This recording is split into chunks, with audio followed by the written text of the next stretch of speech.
దేవుని ప్రేమ, మధురమైన దేవుని కృపా కనికర వాత్సల్యతలు దేవుని నామములో ఉన్న పరిమళ తైల సువాసనను గూర్చి ఎన్నో ఆసక్తికరమైన పద సంపద ఈ పుస్తకంలో మనకు కనిపిస్తాయి. పరమగీతము, శ్రేష్టమైన గీతము, భౌతిక సంబంధమైన గీతము కాదు, ఆత్మ సంబంధమైన ఆలాపన, ఆత్మ సంబంధమైన ఆనందం, ఆత్మ సంబంధమైన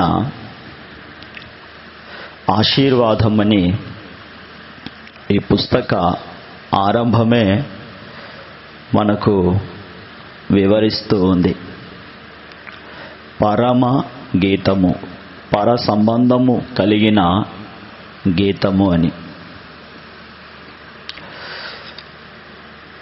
సొలొమోను రచించిన ఈ పరమ గీతాలు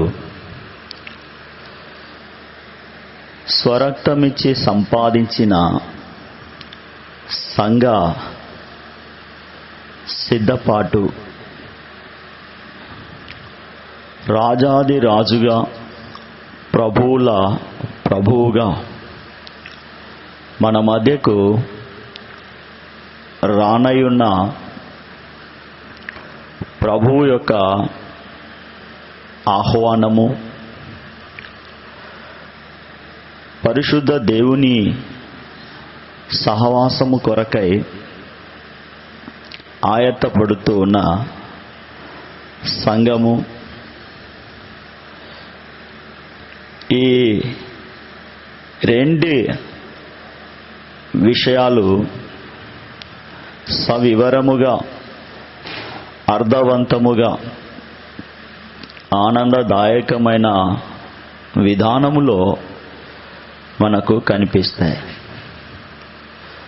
దేవుడు అనుగ్రహించిన ఆత్మ, ప్రేమ, కనికరము, వాత్సల్యతల మీద కట్టబడుట మనం చూస్తూ ఉన్నాం.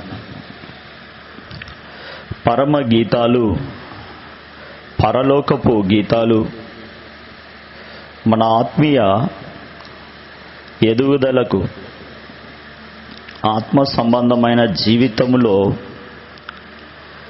వృద్ధిపరచబడుట కొరకు, ఆత్మ సంబంధమైన జీవితము సంతోషభరితంగా ఉండుట కొరకే ఈ మాటలు మనకు కనిపిస్తాయి.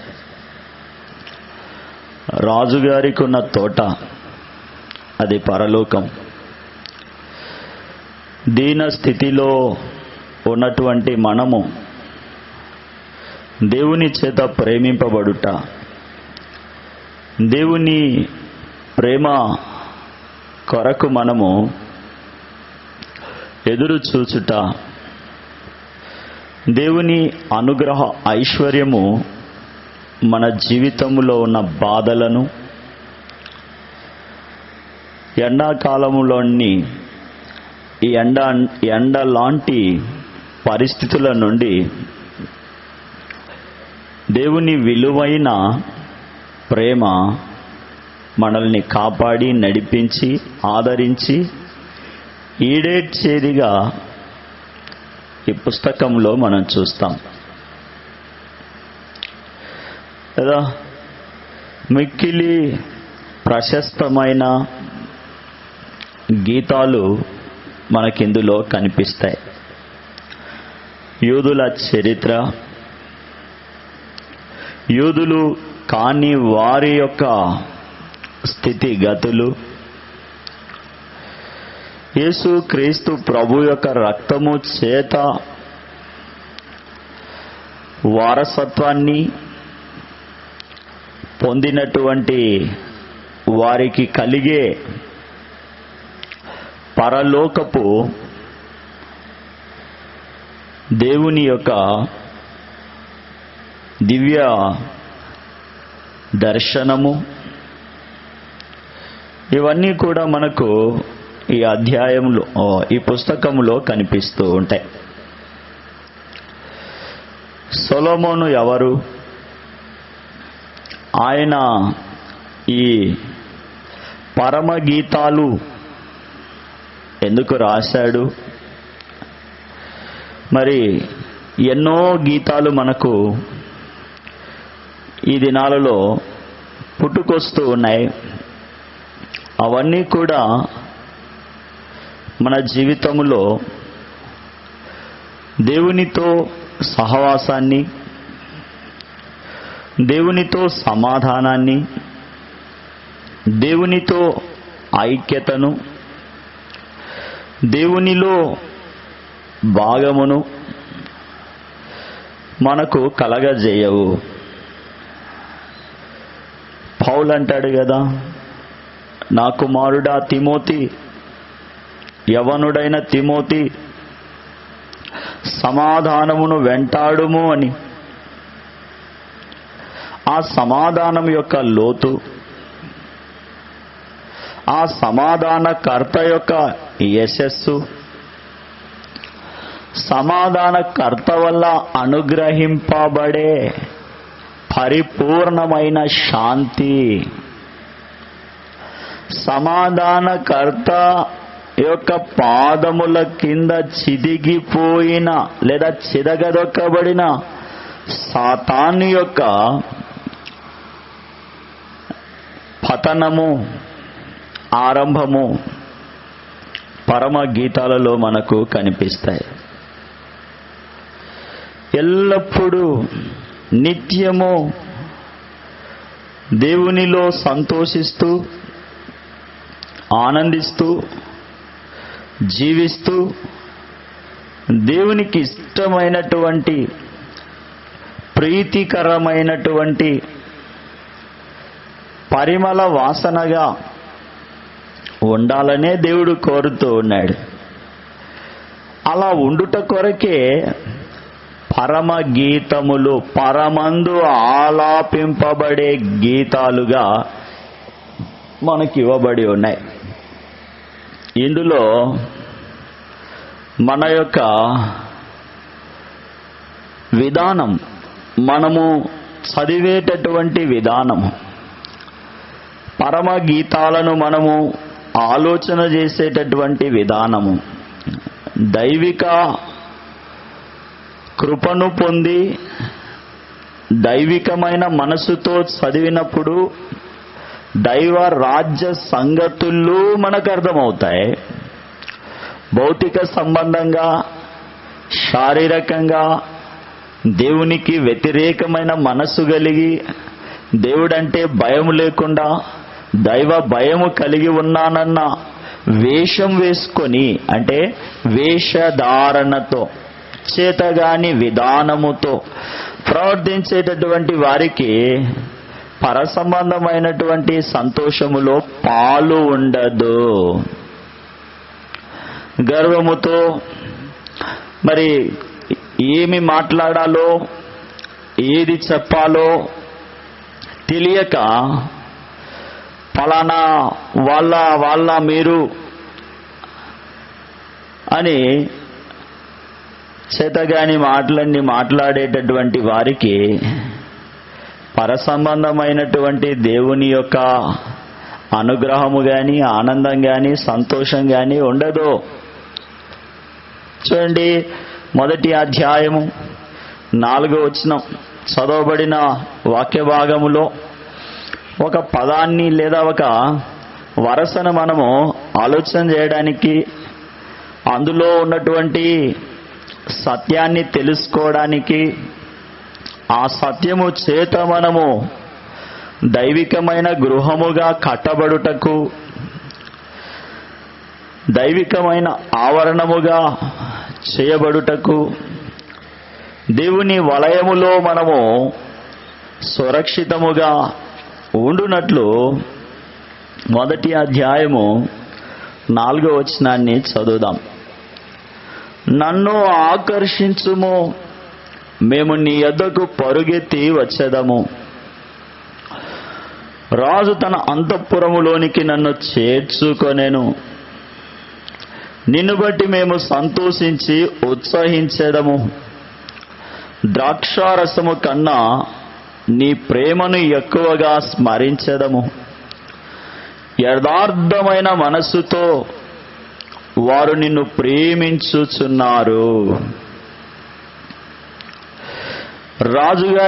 రాజుగారి ఇంటికి ఆహ్వానింపబడినటువంటి నేనైనా, నీవైనా, మనమైనా మరి రాజుగారి అంతఃపురములో పిలువబడినటువంటి మనము, ఆ పిలువబడినటువంటి వారు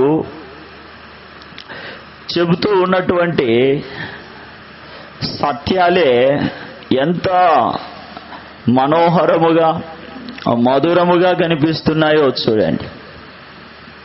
నన్ను ఆకర్షించుము, నన్ను ఆకర్షించుము.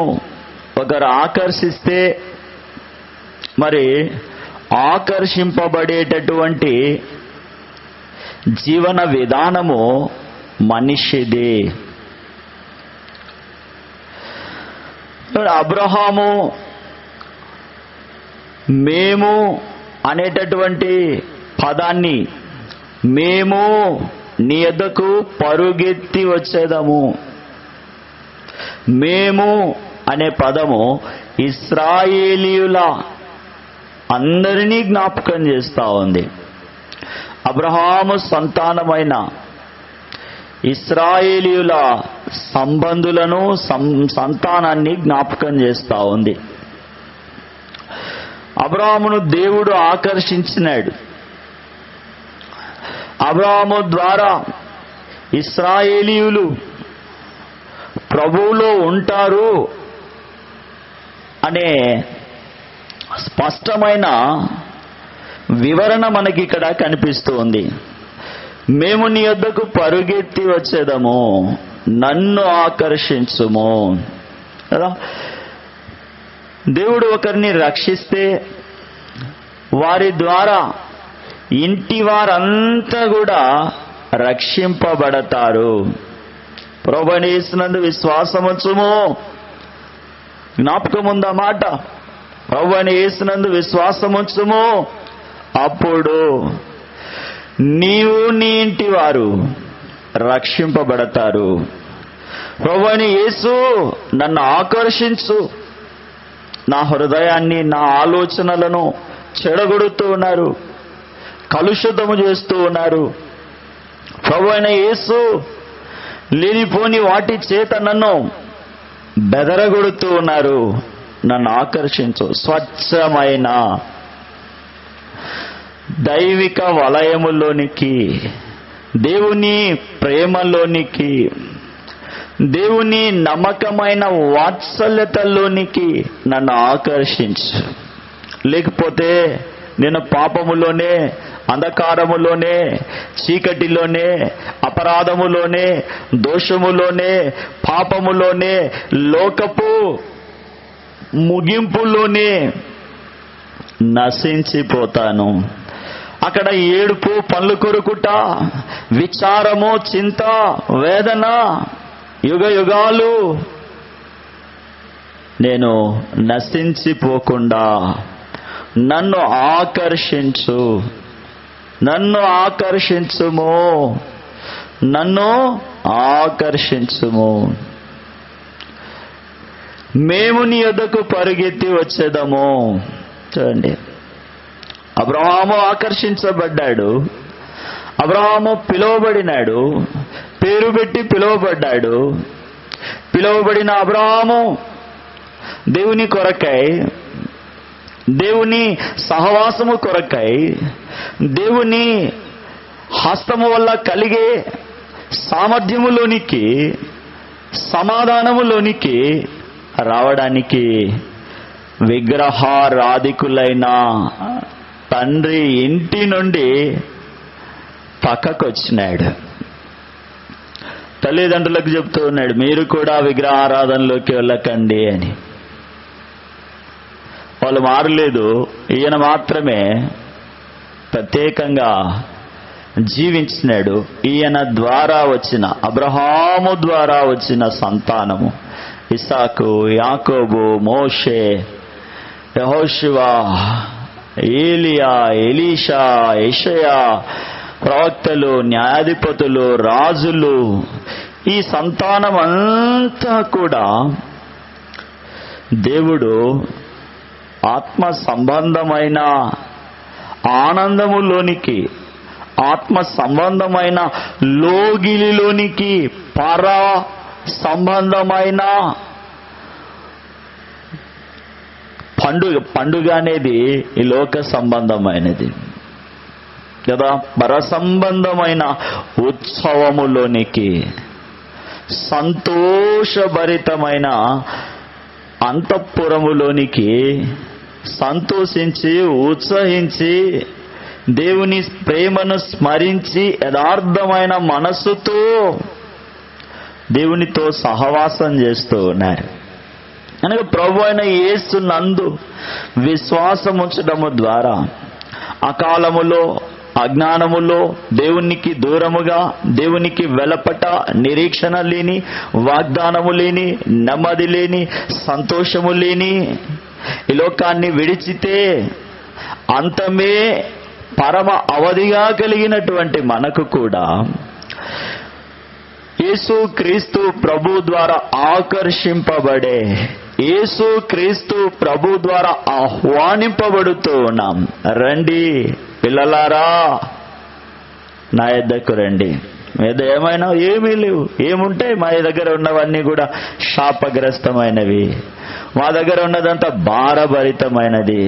నేడు మేము కలిగి ఉన్నవన్నీ కూడా ఆయాసము, అవమానము, అగచాట్లు, ఇరుకులు, ఇబ్బందులు, పోరాటాలు, సనుగులు, గొనుగులు, ఇవే మేము కలిగి ఉన్నాం. యేసుప్రభు అన్నాడు కదా ఒక సందర్భంలో, మీరు సనుగు కొనకుడి, మీరు సనుగు కొనకుడి. యోహాను సువార్త 6వ అధ్యాయంలో 44వ వచనంలో మనం చూస్తాం, మీరు సనుగుకోవద్దు, మీరు సనుక్కోకూడదు. మరి సనుగులు లేనటువంటి నిబ్బరమైనటువంటి జీవితం యేసుక్రీస్తు ప్రభువులో మనకు కనిపిస్తాయి. యేసుక్రీస్తు నందు ఆయన ద్వారా అత్యధికమైన కృపా మహదైశ్వర్యము, ఉపకారము మన ఎడల యుగాయుగములు కనబరుచు నిమిత్తమే దేవుని కుమారుడు ఈ లోకానికి వచ్చినాడు. దేవుని కుమారుడు ఈ లోకానికి వచ్చినాడు. ఆయనలో విశ్వాసం వచ్చితే నీ జీవితంలో నుండి ఏమి పోదు. ఏం పోతుందంటే దుడుకుగా మాట్లాడే ఈ పాపపు ప్రాచీన జీవితము తీసివేయబడుతుంది. సంకుచితముగా ఉన్నటువంటి, ఇరుకుగా ఉన్నటువంటి ఈ హృదయము విశాలముగా దేవుని ప్రేమతో, దైవత్వముతో నింపబడుతుంది. 119వ కీర్తన 32వ వచనంలో కీర్తనాకారుడంట, నా హృదయమును నీవు విశాలపరచున్నప్పుడు నేను నీ ఆజ్ఞల మార్గమున పరిగెత్తి తిని అని.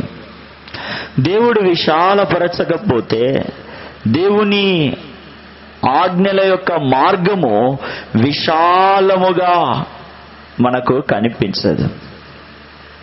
యోహాను స్వార్థికుడు కూడా అంటాడు, నేను భూమి మీద నుండి పైకెత్తబడిన ఎడల అందరినీ నా యొద్దకు ఆకర్షించుకొందును అని రాస్తా ఉన్నాడు.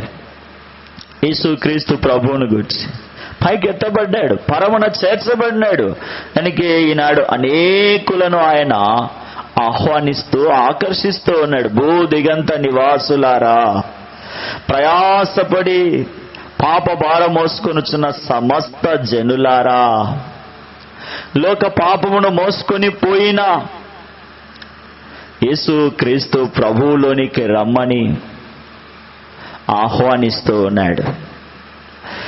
ఆ మార్గములో సత్యము జీవము ఉన్నాయి. యేసు క్రీస్తు ప్రభు అనే మార్గములో ప్రతి వాని ముఖము మీది బాష్ప బిందువులు తుడిచివేయబడతాయి. ఇది ప్రేమ వార్త, హృదయములను మార్చే వార్త, దేవునితో సహవాసము వృద్ధిపరిచేటటువంటి పర సంబంధమైన గీతాలు, మధురమైనటువంటిది, మాన్యమైనటువంటిది, లెక్కింప సఖ్యము కానటువంటి దేవుని గొప్ప కృపావరముగా దైవ గ్రంథములో మనం చూస్తాం. ఒకటి జెఫన్యా కూడా అంటాడు, సియోను నివాసులారా ఉత్సాహధ్వని చేయుడి, ఇశ్రాయేలులారా జయధ్వని చేయుడి, సమస్త భూజనులారా పూర్ణ హృదయముతో సంతోషించి గంతులు వేయండి. యెరూషలేము నివాసులారా పూర్ణ హృదయముతో యేసు క్రీస్తు ప్రభు నందు విశ్వాసముంచిన వారలారా పూర్ణ హృదయముతో సంతోషించి గంతులు వేయండి. ఉల్లసించుడి, నీ రాజు, నీ ప్రభువు నీతిపరుడు, రక్షణ గలవాడు, దీనుడు, సాత్వికుడు, నీ ప్రభువు నీ జీవితములో ఉన్నటువంటి సమస్త భ్రమలను, మానసిక వేదనలను, మానసిక కృంగుబాటులను తొలగించి సంతోషకరమైన సువర్తమానము చేత నీ యొద్దకు వస్తూ ఉన్నాడు. ఏంటా సువర్తమానము? నీ కొరకు దూతను, రాజును, న్యాయాధిపతిని పంపడం లేదు, ఇన్నోవేషన్ నీ యొద్దకు తీసుకురావడం లేదు, నేనే నీ యొద్దకు వస్తున్నాను. ఇదే సంతోషకరమైన వర్తమానము. సర్వభూజనులు ఉత్సహించి ఆర్భాటముతో సంతోష గానము చేసి కీర్తన పాడేటటువంటి, మరి ఆనందించేటటువంటి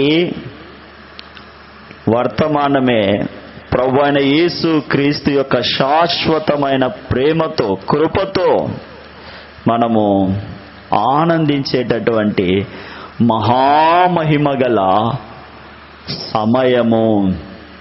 ప్రవక్త అయిన యెషయా అంటాడు 61వ అధ్యాయం 3వ వచనంలో, సియోనులో దుఃఖించు వారికి ఉల్లాస వస్త్రాలు ధరింపజేయుటకు, బూడిదకు ప్రతిగా భూదండను, దుఃఖమునకు ప్రతిగా ఆనంద తైలమును, భారభరితమైన ఆత్మకు ప్రతిగా స్తుతి వస్త్రమును వారికి ఇచ్చుటకు ఆయన పంపబడి ఉన్నాడు.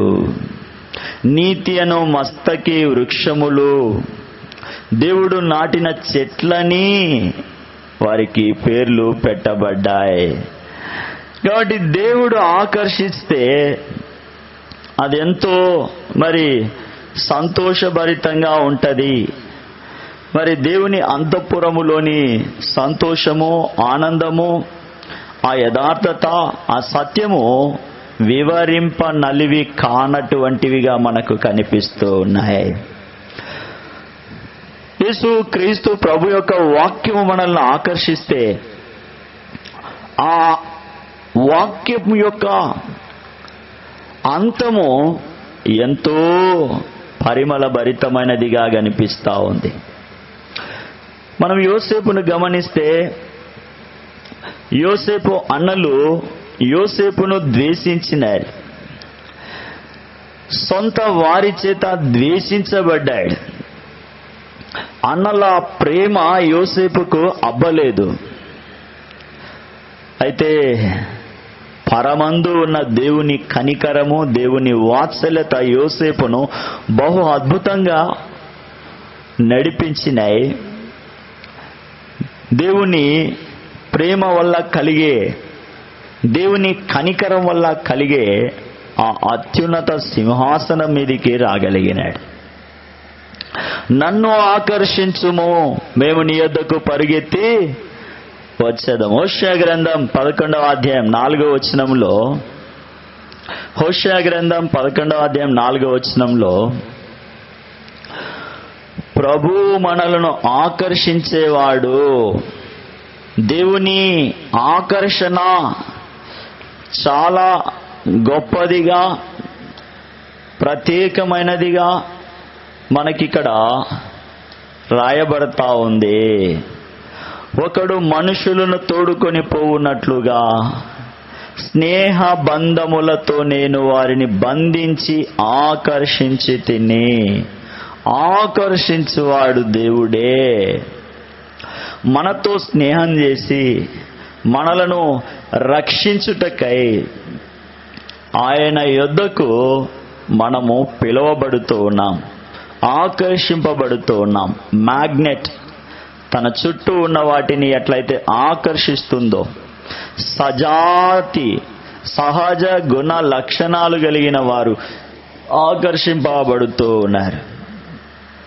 ఆయనను గురించి మనము తెలుసుకోలేదు, ఆయన ఎటివాడో మనకు తెలియదు, కానీ ఆయన మనల్ని ప్రేమిస్తా ఉన్నాడు కదా. ఆయనలో ముందుగా ఎరిగి ఉండలేదు, అయితే ఆయన మనల్ని ప్రేమిస్తూ ఉన్నాడు, ఆయన మనల్ని ఆకర్షిస్తూ ఉన్నాడు. దేవుడు చేయబట్టుకుని మరి అబ్రహామును నడిపించినాడు. అలాగూ మనల్ని కూడా చేయబట్టుకొని నడిపించడానికి ఇష్టపడుతూ ఉన్నాడు. మనము అడ్డులను ఆటంకాలను చూసి సోలిపోతూ ఉన్నప్పుడు ఎత్తుకుంటూ కావుగలించుకుంటూ ఉన్నాడు, స్వస్థపరుస్తూ ఉన్నాడు. ఇది స్నేహ బంధకాలతో కూడిన దైవిక ఆకర్షణ. అబ్రహామును ఆకర్షించిన దేవుడు మన పాప భారము కొరకై, మన సమస్త పాపము కొరకై శిలువలో ఎత్తబడి ఆయన తన ప్రాణము ద్వారా మనల్ని ఆకర్షిస్తూ ఉన్నాడు, రమ్మని పిలుస్తా ఉన్నాడు. సంఖ్యాకాండం 21వ అధ్యాయము 9వ వచనాన్ని గమనిస్తే, ఎత్తబడినటువంటి ప్రభువు మనల్ని సంతోషంగా, సౌఖ్యంగా, సమాధానంగా మనము మన ఆత్మ జీవించున్నట్లు ఆయన ఎత్తబడి ఆహ్వానిస్తూ ఉన్నాడు. 21వ అధ్యాయము 9వ వచనం, కాబట్టి మోషే ఇత్తడి సర్పమొకటి చేయించి స్తంభము మీద దానిని పెట్టెను. అప్పుడు సర్పపు కాటు తినిన ప్రతి వాడు ఆ ఇత్తడి సర్పమును నిదానించి చూచినందున చచ్చిపోతా ఉన్నారు. తిరుగుబాటు చేసి, దేవునికి లోబడక, దేవుని ప్రేమను అర్థం చేసుకోక, దేవుని యొక్క ఇంటిలో సంతోషంగా సమాధాన గృహములో ఉండకుండా తిరుగుబాటు చేసిన కారణము చేత సొమ్మసిల్లిపోతూ ఉన్నారు. దేవునికి విరోధముగా మాట్లాడిన కారణము చేత అరణ్య జీవితముగా అరణ్యములో మరి చనిపోతూ ఉన్నారు. అయితే ఆ విరోధముగా మాట్లాడి ఆ పాపము నుండి, ఆ శాపము నుండి విడుదల పొందడానికే మరి ఇత్తడి సర్పమును నిదానించి చూడమంటా ఉన్నాడు కదా. ఇశ్రాయేల్లో పాపం చేసినారు, ఆ పాప ఫలితంగా సర్పకాటుకు మరి చనిపోతా ఉన్నారు. వారు మరణించకుండా ఉండుట కొరకై మోషే ఇత్తడి సర్పము వైపు చూచిన ప్రతి వాడు రక్షింపబడతాడు అని ప్రకటించినాడు. ఈ సందర్భాన్ని గురించి ప్రభు మాట్లాడుతూ ఆకర్షణ అనే మాటను ఉపయోగిస్తా ఉన్నాడు. ఆకర్షణ అనేటటువంటి మాట మనకి ఇక్కడ కనిపిస్తా ఉంది కదా. దేవుడు మనల్ని ఆకర్షించి పాపము నుండి రక్షించేటటువంటి విధానం ఇక్కడ కనిపిస్తా ఉంది కదా.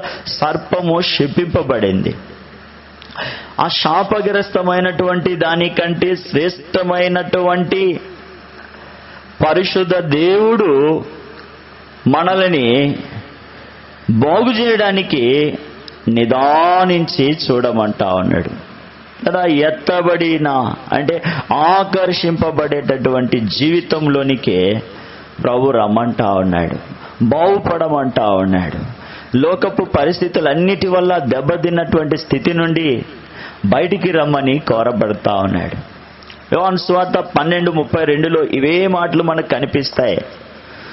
అరణ్యములో నిలవబెట్టబడిన ఇత్తడి సర్పము మన ప్రభువే. మోషే ఇత్తడి సర్ప ప్రభావము తాత్కాలికమైనటువంటిది. మోషే నిలవబెట్టిన ఇత్తడి సర్పము శపింపబడినది.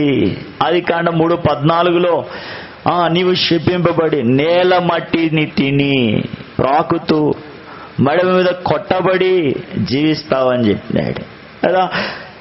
మన ప్రభు మన అందరి శాపములను భరించి మనలను రక్షించే అనాది కాల సంకల్పము వలన మనల్ని ఆకర్షిస్తా ఉన్నాడు. పాపికి మరణం అయితే పాపికి ప్రేమను చూపిస్తూ ఉన్నాడు. పాపికి అంతం అయితే యేసుక్రీస్తు ప్రభువులోని ప్రేమ, ఆకర్షణ, యుగాయుగములు జీవము. అదే అన్నాడు ప్రభు 6:44 యోహాను సువార్తలో, పైకెత్తబడితే నిత్య జీవములోనికి వస్తే ఆకర్షింపబడతామని. ఎత్తబడినటువంటి ప్రభు మనల్ని ఆకర్షిస్తూ ఉన్నాడు. మనము పరుగెత్తుకొని ఆ దుర్గములోకి, ఆ వలయములోనికి చేరి ఆనందించి, సంతోషించి, ఉల్లసించి, ఉత్సహించి కీర్తనలతో జీవించున్నట్లు దేవుని అగాపే వలయములోనికి, జీవింపజేసేటటువంటి వలయములోనికి యేసుక్రీస్తు ప్రభు ద్వారా చేర్చబడుదుముగాక. ప్రభు అయిన యేసునందు విశ్వాసముంచడం ద్వారా కలిగే ఆ అత్యధికమైనటువంటి చెప్పన సఖ్యము కాని ఆ మహిమాయుక్తమైనటువంటి పర సంబంధమైన పరిమళములోనికి, దేవుని ప్రేమ, కృపా, సత్యములోనికి మనము దాటింపబడినట్లు యేసుక్రీస్తు ప్రభు ద్వారా మనము ఆ మార్గములో, ఆ జీవములో, ఆ సత్యములో సాగి వచ్చేదుముగాక. చూస్తాం పరమగీతాలు 1వ అధ్యాయము 4వ వచనం. నన్ను ఆకర్షించుము, మేము నీ యొద్దకు పరుగెత్తి వచ్చేదము. నీ యొద్దకు పరుగెత్తి వచ్చేదము.